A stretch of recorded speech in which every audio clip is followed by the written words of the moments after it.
Hey, this is Sherry, your emotional and relational specialist. That means that I love all things emotions and relationships, and those things are inextricably intertwined. If you have trouble with relationships, you definitely are experiencing some emotional issues. There's something there fears, insecurities, perfectionism, something. And if you're having these perfectionism, imposter syndrome, anxiety, fears, insecurities, self doubts, and more, you're also having problems with relationships. Because all of that nets to trust and surrender to Christ. Today, I'm going to talk about the stories we tell ourselves using the example of the lost phone. Now, when I say the lost phone, there might already be some anxiety coming up in you because that's one of our worst fears, right? Losing the phone. This has become our lifeline. The phone has become our lifeline. So we need our phones. Like, right, I'm with you. I need my phone. When we lose our phone, there's panic, right? Can you imagine that? You've probably done it, right? You put it somewhere and you forgot where you put it, or truly, like maybe it slipped out of your pocket or out of purse, whatever, slipped off your car seat, and it's in the wedges, wedged down there, but you don't know that. You're just looking over and you can't find it. Or perhaps it was actually left at a store, a restaurant, a friend's, work. Could be any number of things, right? But let's talk about the power of the stories we tell ourselves. One, the word lost. I want you to feel the word lost and notice what comes up in you.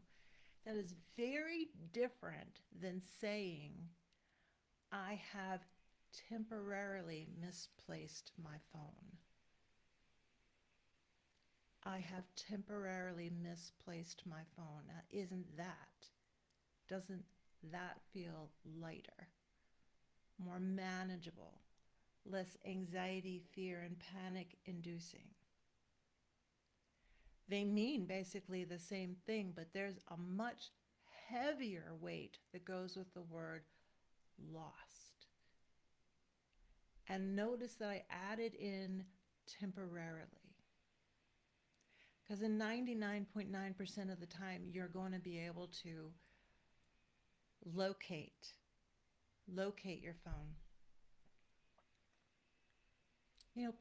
Friends help and they'll call your phone so you can hear where it's ringing. And I mean, there's so many different ways. A lot of phones these days have their own Find Me on there, their own tracking, and then you just look that up.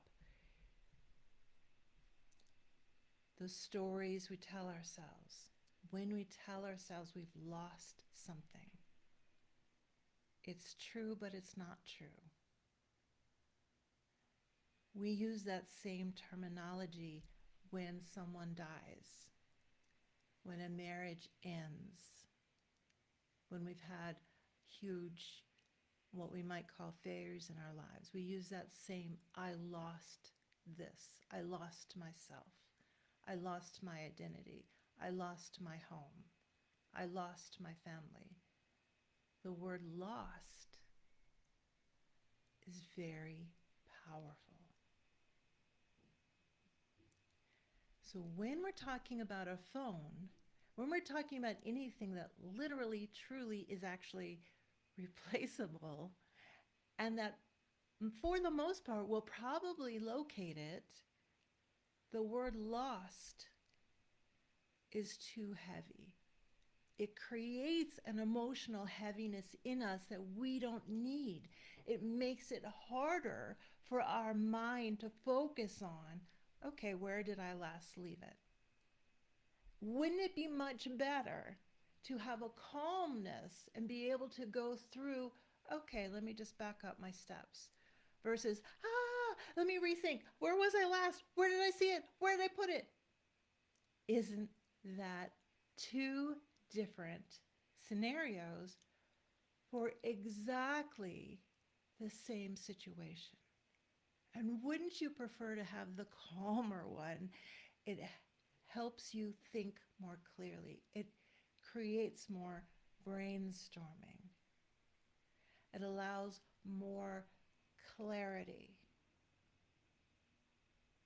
And we are not panicking or anxious or fearful. We're just calm. Okay, I've temporarily misplaced my phone. I'm going to calmly retrace my steps. I'm going to check out all the standard locations. The words we choose tell ourselves a story, whether we say them silently in our heads to ourselves, whether we say them out loud and there's no audience, whether we say them to others. It's still telling ourselves a story. And words have power, and your stories have power. So in the story of the lost phone, consider changing your words.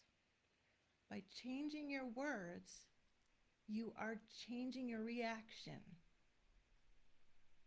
By changing your reaction to a calmer, softer, more you'll have more focus. You'll have more of your thinking tools available to you. And isn't that our goal? Thank you for these moments.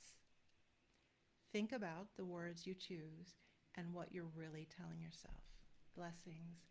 Sherry McClurkin, your emotional and relational specialist. I love coaching, speaking. I wrote a book. Check out my website. Enjoy the free offers. And I look forward to talking to you more. Blessings.